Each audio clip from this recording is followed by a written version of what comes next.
Thank you so much for your support of LWR's work and your interest in our work with Syrian refugees. I just want to share one story with you of someone that we're supporting in Lebanon. This is Adra, and she was actually wounded by a gunshot in the leg in 2013 during one of the violent outbreaks at the market near her home in Syria.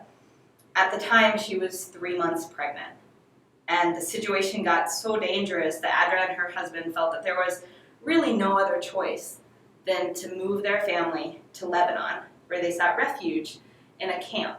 This refugee camp is called Ain al-Halwa.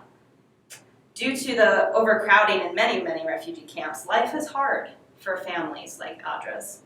Space is tight, sanitation is poor.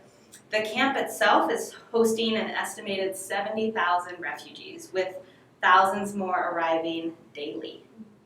Because of this influx, the resources are stretched extremely thin. With a few bed sheets in the garbage and some concrete blocks, Adra's family built a shelter. They didn't really bring anything except the clothes on their back, and blankets and beds were not provided when they arrived.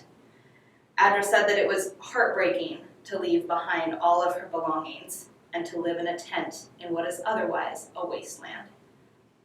Because of the ongoing conflict in Syria, as well as unemployment and staggering inflation, there is an increasing humanitarian crisis.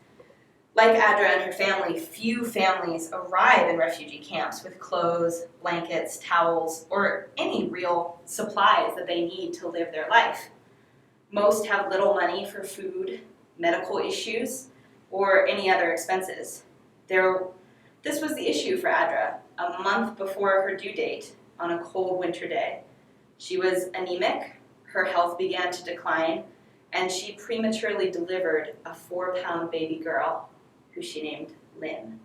The unexpected birth of Lynn worried both Adra and her husband because they lacked any resources to care for her. Unfortunately, there are far too many families like Adra's who simply don't have the basic necessities to care for their children. Many have to borrow money, which drives them further into debt and fuels this cycle of poverty.